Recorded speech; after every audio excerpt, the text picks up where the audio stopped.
menyembah Engkau Allah yang besar. Kami akan mau masuk lagi lewat kebenaran firman-Mu Tuhan. Tuhan tolong kami. Mari kita mengangkat satu pujian yang mengatakan, Yesus setia.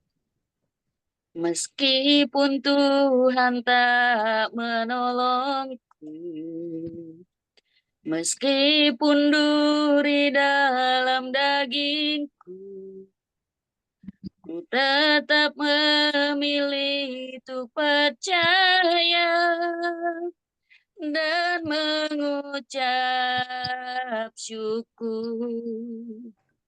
Meskipun doaku tak terjawab, meskipun hatiku habis lenyap, ku tetap memilih untuk percaya dan mengucap syukur berkali-kali. Berkali-kali kau menolong, berkali-kali kau kuatkan dalam rasa sakit. Engkau ada, Yesus setia. Berkali-kali kau menolong, berkali-kali kau kuatkan dalam lembah kelam. Engkau ada, Yesus setia.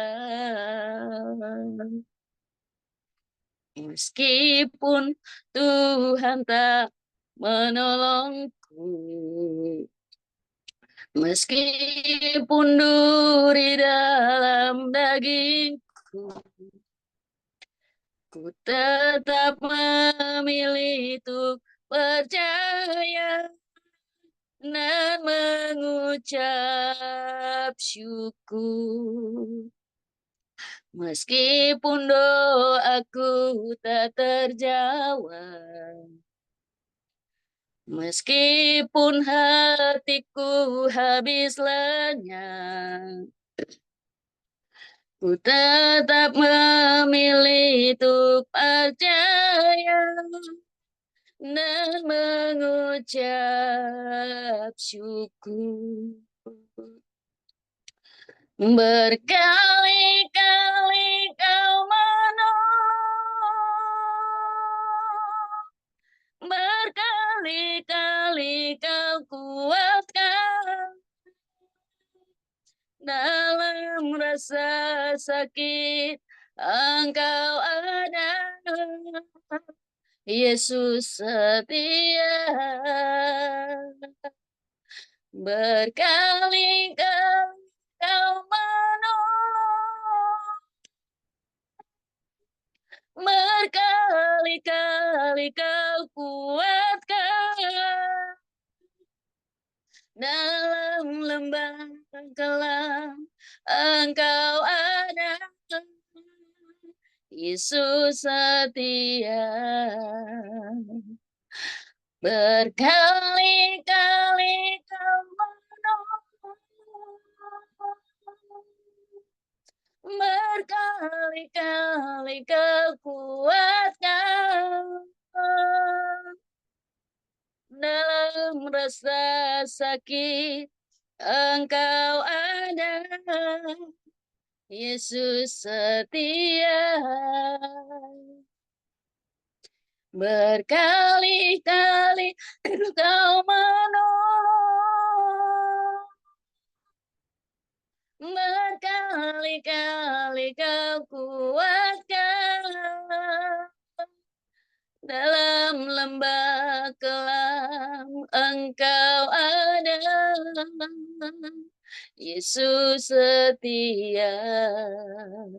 Dalam lembah kelam, Engkau ada,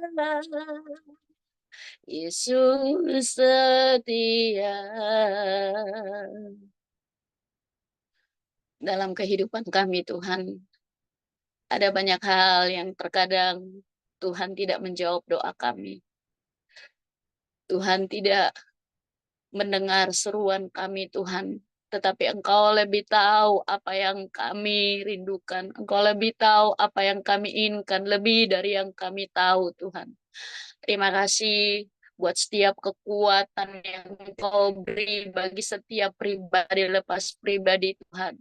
Ada banyak tantangan dalam menghadapi dunia ini Tuhan. Tapi kami tahu ketika Engkau menyertai kami Tuhan, Engkau tetap ada bersama dengan kami. Kami akan menjadi pemenang bahkan lebih daripada pemenang, itu janji firman-Mu Tuhan.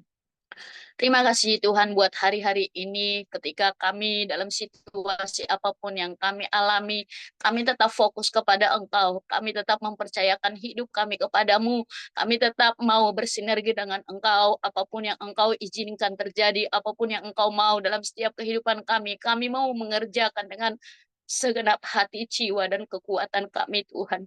Terima kasih Tuhan buat setiap kekuatan yang Kau beri, Roh Kudus-Mu yang memampukan kami untuk menjalani setiap pelayanan yang Kau percayakan kepada kami, pekerjaan kami, rumah tangga kami, bahkan apapun yang Kau percayakan bagi setiap kami. Terima kasih Tuhan buat kehadiran-Mu pada pagi hari ini. Kami akan mau masuk lebih dalam lagi lewat kebenaran firman-Mu. Urapi setiap kami, baik yang berkata-kata maupun yang mendengarkannya Tuhan. Agar setiap perkataan benar-benar berasal dari-Mu dan akan mengubahkan kehidupan kami Tuhan. Terima kasih. Kami siap belajar bersama-sama pada pagi hari ini. Di dalam nama Tuhan Yesus Kristus. Haleluya. Amin. Sekali lagi, shalom Bapak Ibu. Mohon maaf. Lagu ini yang terakhir tadi, setiap kali saya angkat lagu ini ataukah dinyanyikan dimanapun ada ibadah, bahkan di rumah, pasti saya menangis. Kenapa? Karena kadang-kadang kita banyak tuntutan kepada Tuhan, tetapi lagu ini menguatkan saya secara pribadi bahwa meskipun doa tidak terjawab, eh, tetapi saya percaya banyak doa-doa kita yang terjawab.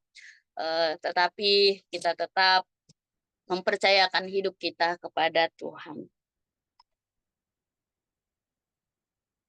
Sebentar Bapak Ibu.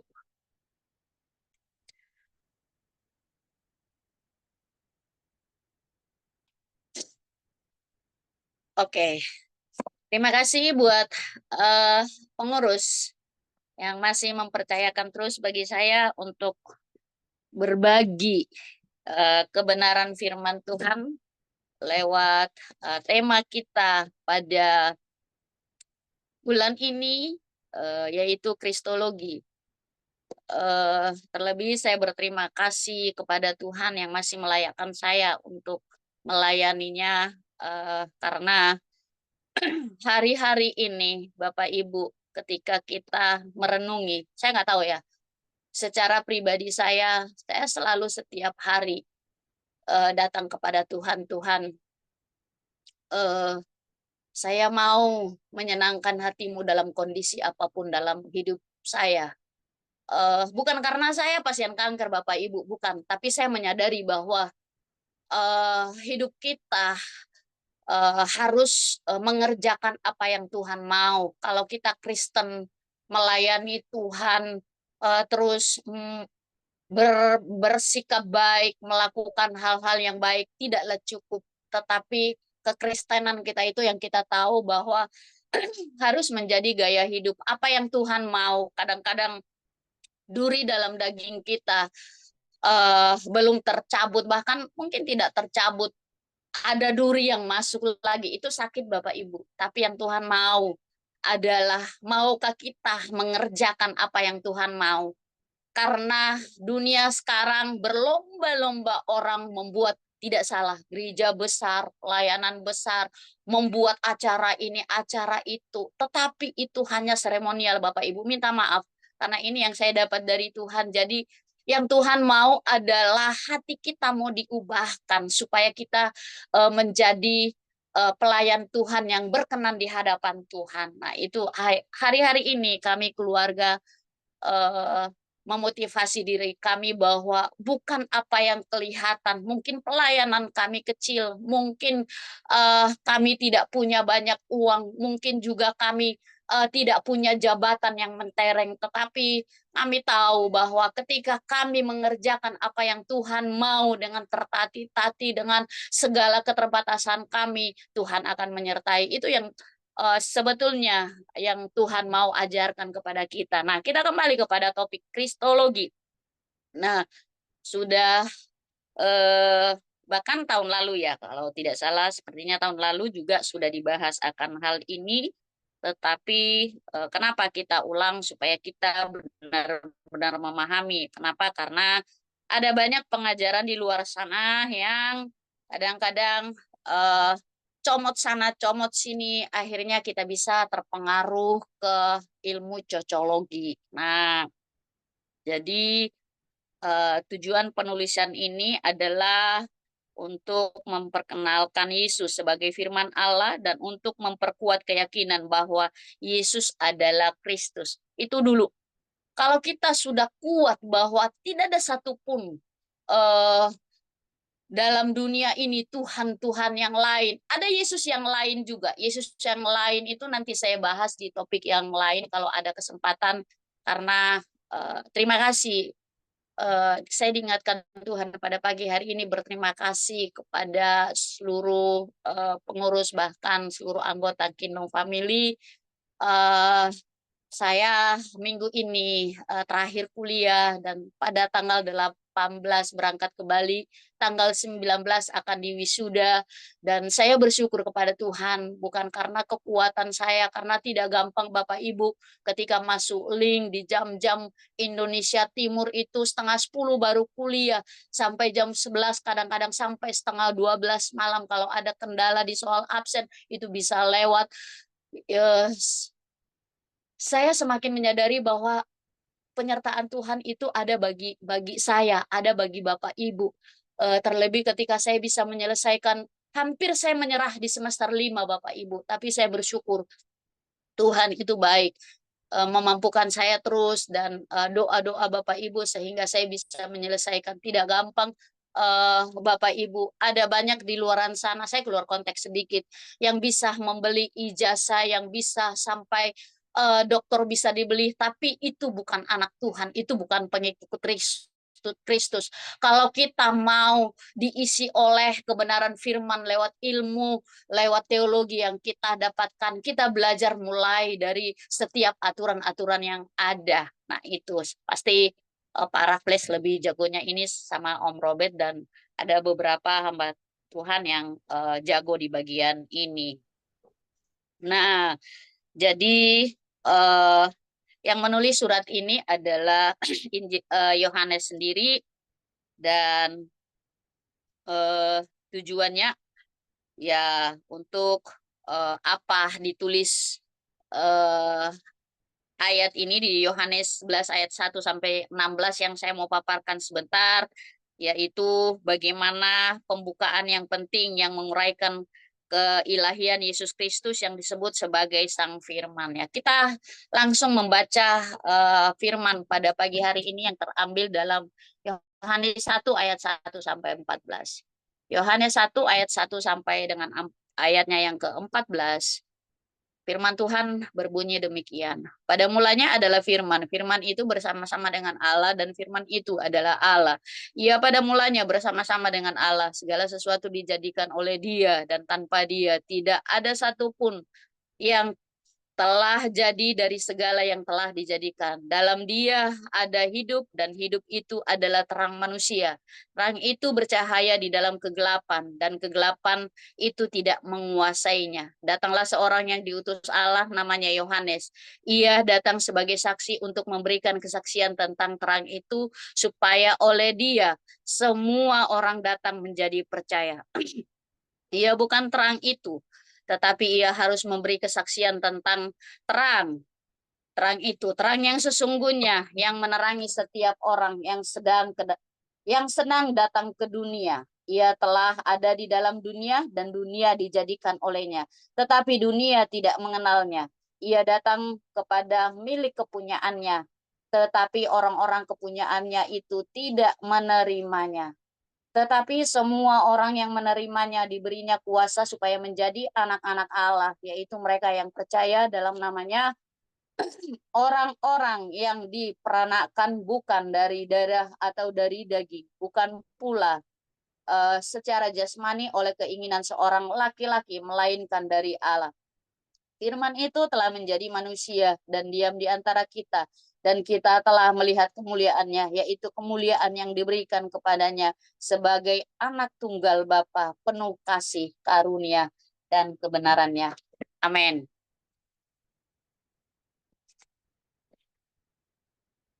Saya masuk di dalam pendahuluan. Kristologi adalah studi tentang Kristus, yaitu doktrin tentang Yesus Kristus. Kristologi sebagai anak Allah yang menjadi manusia untuk menyelamatkan umat manusia. Dalam renungan ini kita akan membahas tentang Kristologi dan bagaimana Kristologi menjadi pusat iman kita sebagai orang percaya. Nah, siapakah Kristus itu? Kristus itu kita tahu bahwa itu adalah Yesus.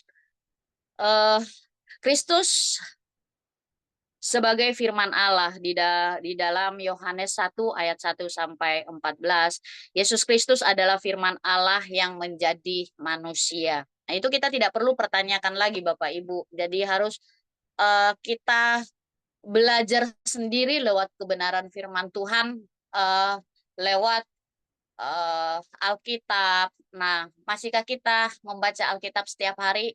2 minggu yang lalu saya sampaikan di jemaat di gereja kami bahwa eh, kadang-kadang karena kesibukan kita, apalagi ini yang PNS nih, ini efisiensi dana dan kami pun mendapatkannya seperti itu. Jadi ada pemangkasan-pemangkasan, akhirnya kita bisa melakukan hal-hal yang menambah penghasilan kita karena pengeluaran kita tidak berkurang Bapak Ibu, malahan semakin tahun, semakin bulan semakin naik karena barang semakin naik. Nah, caranya kalau misalnya yang saya sebutkan tadi bahwa ada pemotongan-pemotongan dari pusat, dari daerah, itu membuat banyak anak-anak Tuhan yang datang sama saya bahwa Ibu terlalu banyak pemotongan begini begini begini, dan saya senyum karena saya pun mengalami hal itu. Tetapi perbedaannya kalau kita anak Tuhan, kita tetap tenang dan kita, Tuhan, apa yang saya harus kerjakan.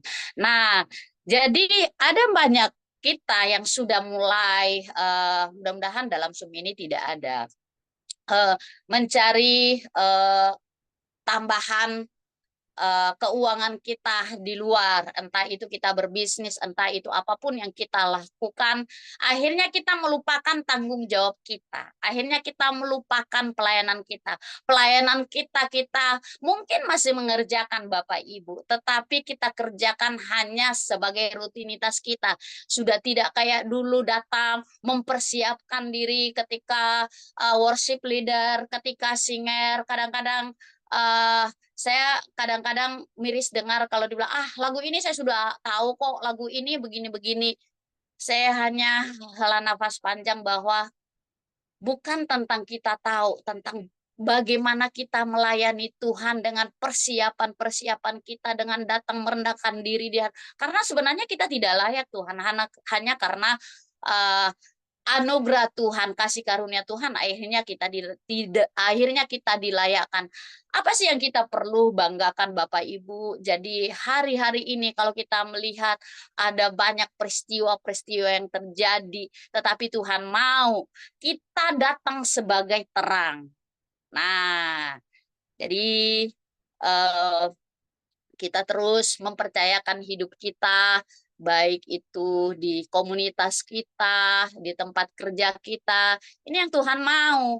Kita menjadi terang seperti pembacaan kita tadi. Yang gelap itu datang terang. Nah, poin yang kedua, yang siapakah Kristus itu adalah Kristus sebagai anak Allah. Yesus Kristus adalah anak Allah yang tunggal yang memiliki hubungan yang unik dengan Bapa. Yohanes 3 ayat 16. Karena begitu besar kasih Allah akan dunia ini sehingga ia telah mengaruniakan anaknya yang tunggal supaya setiap orang yang percaya kepadanya tidak binasa melainkan beroleh hidup yang kekal. Nah, mengapa Kristus datang ke dunia? Nah, pasti ada pertanyaan. Nah, yang pertama saya catat di sini adalah menjelaskan kasih Allah. Kasih Allah pada umat manusia yang ada di dalam Yohanes 3 ayat 16. Saya ulang lagi membacanya, karena begitu besar kasih Allah akan dunia ini sehingga ia telah mengaruniakan anaknya yang tunggal supaya setiap orang yang percaya kepadanya tidak binasa melainkan beroleh hidup yang kekal. Nah, itu tujuan Tuhan datang.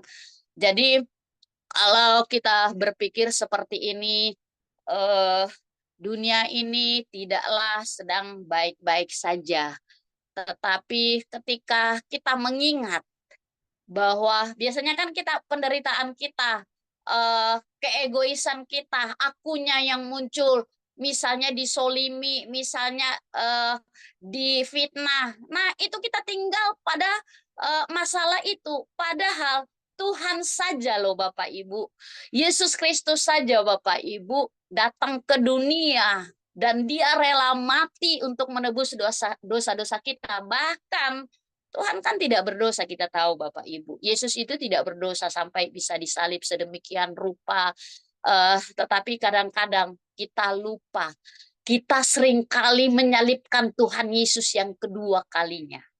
Lewat sikap kita, lewat cara pandang kita, lewat mungkin cara bicara kita kepada rekan pelayan, seringkali kita tidak menyadari dan itu menyakiti hati orang lain. Nah, itu masuk kategori menyalibkan Tuhan yang kedua kalinya. Nah, saya tidak tinggal di situ, tetapi kita lanjut bahwa mengapa Kristus datang ke dunia? Poin yang kedua, untuk menebus dosa manusia. Nah, Kristus datang untuk menebus dosa manusia dan memberikan keselamatan. Yohanes 1 ayat 29. Pada keesokan harinya Yohanes melihat Yesus datang kepadanya dan ia berkata, "Lihatlah anak domba Allah yang menghapus dosa dunia." Puji Tuhan Bapak Ibu. Tuhan datang untuk menghapus dosa kita. Yes. Tetapi apakah ketika kita beda Bapak Ibu? Seringkali saya ajar bahkan di rumah saya. Berdosa itu bukan berarti kita setuju dengan dosa. Ada orang yang berdosa, tetapi dosa itu dia nikmati. Dalam artian, sudah tahu itu korupsi, tetapi tetap dia nikmati dan nikmati dan nikmati, dan akan susah keluar. Sudah tahu itu selingkuh, eh, dosa, tetapi dia tetap menikmati. Jadi dia hidup dalam menikmati dosa. Dia hidup dalam dosa dan sebetulnya dia tahu bahwa itu berdosa, tetapi ada orang-orang yang memang sudah menikmati dosa itu, ada memang orang-orang yang susah keluar karena sudah terjerat oleh kalau kita buka celah Bapak Ibu. Eh, Bapak Ibu, kita semua punya latar belakang dulunya, akhirnya hidup kita yang lama, akhirnya ketika Tuhan membawa kita kepada lahir baru bukan soal hanya dibaptis Bapak Ibu, tetapi lahir baru itu maaf, kita harus lahir baru setiap hari. Kata-kata kita, sikap kita, cara mempersiapkan kita kalau kita melayani Tuhan, itu juga kategori lahir baru. Karena kalau kita melayani seperti yang saya bilang tadi bahwa lagu itu saya sudah tahu kok, oh gampang kok, kayak gitu-gitu. Akhirnya kita lupa doa puasa, doa pelayan. Jadi perbedaan-perbedaan anak-anak Tuhan yang benar-benar menyerahkan hidupnya kepada Tuhan ketika melayani Tuhan, itu akan terlihat ketika di dalam kesehariannya. Jadi Bapak Ibu, ada banyak orang-orang yang melayani Tuhan, termasuk saya. Misalnya kita hebat di mimbar fasih lidah, terus suaranya bisa orang sampai jatuh karena hadirat. Tetapi di dalam keseharian kita, mungkin kita bisa bikin menangis orang, mungkin kita bisa juga bikin kaget-kaget orang dengan kita punya respon-respon yang tidak menyenangkan hati Tuhan. Itu Bapak Ibu. Jadi kalau kita sudah ditebus dosa kita, ya jangan tinggal dalam dosa-dosa itu. Pasti setiap malam itu Bapak Ibu, saya selalu berperkara dengan Tuhan. Bahkan saya sering bilang sama Tuhan begini, Bapak Ibu. Mungkin engkau sudah bosan mendengar saya punya pengakuan-pengakuan yang tidak menyenangkan hatimu, yang menyakiti hatimu. Tapi malam ini saya mau kudus tidur Tuhan. Saya mau ketika engkau memanggil saya berjumpa dengan engkau Tuhan. Itu. Karena bukan tentang kita takut, saya takut meninggal Bapak Ibu, bukan. Tapi apakah ketika kita dipanggil Sang Pencipta kita sama-sama Dia, bersama dengan Dia. Nah, itu poinnya Bapak Ibu. Karena hari-hari ini kalau kita banyak belajar, eh, kita melihat bahwa situasi pelayanan bahkan sikut sana, sikut sini mengatakan bahwa bahkan lebih parahnya lagi, ada satu panas-panasnya di Papua, ada satu denominasi menjemput. Ini Bapak Ibu, mengerikan, menjemput orang-orang untuk masuk dalam gerejanya. Padahal orang-orang yang dijemput adalah pelayan di gerejanya dia. Tapi karena dia lihat situasinya tidak nyaman atau dalam masa-masa dalam tanda kutip menghadapi problem, menghadapi perjuangan iman, akhirnya masuklah si denominasi ini. Wah, bahaya Bapak Ibu. Tuhan bawa kita ke dunia ini untuk menjadi sekerjanya Tuhan, bukan menarik-narik anggota jemaat orang lain. Nah, itu yang terjadi sekarang, seperti itu. Saya nggak tahu kalau saya rasa juga di kota besar banyak teman-teman saya mengatakan demikian. Gerejanya sudah berkurang karena sudah dijemput untuk ke sana, habis itu dikasih sembako. Itu tidak salah dikasih sembako. Tetapi janganlah kita mengambil jemaatnya orang. Wah, ini mengerikan sekali Bapak Ibu. Seperti itu. Jadi banyak orang melayani yang hanya tampilan saja di depan. Karena ini menyangkut tentang menebus dosa manusia. Jadi saya kupas bagian ini. Eh, Tetapi Bapak Ibu, di kehidupan kesehariannya itu tidak bernuansakan ketika seperti di mimbar. Nah, seperti kalau melayani, seperti kalau berbagi kasih. Beberapa bulan lalu saya sampaikan bahwa kalau kita berbagi kasih baru di foto-foto di sosial media, kita sudah dapat apa Bapak Ibu? Itu hanya ingin pengakuan dari orang lain, itu ingin like dan apapun itu. Tetapi di hati kita yang terletak, benarkah saya memberi dengan kasih seperti Tuhan memberikan nyawanya bagi saya, begitu besar kasihnya kepada saya. Nah, itu yang perlu kita renungkan Bapak Ibu dan kita kerjakan dalam kehidupan kita sehari-hari, bahwa ketika kita memberilah dengan tulus. Tidak gampang Bapak Ibu memberi dengan tuntunan Tuhan. Orang yang nyakitin kita, Tuhan bilang beri. Masihkah kita senyum? Oh ya, siap Tuhan. Itu pasti kita bergumul. Tetapi kalau Tuhan katakan dan kita taat, kita naik iman lagi, naik level lagi.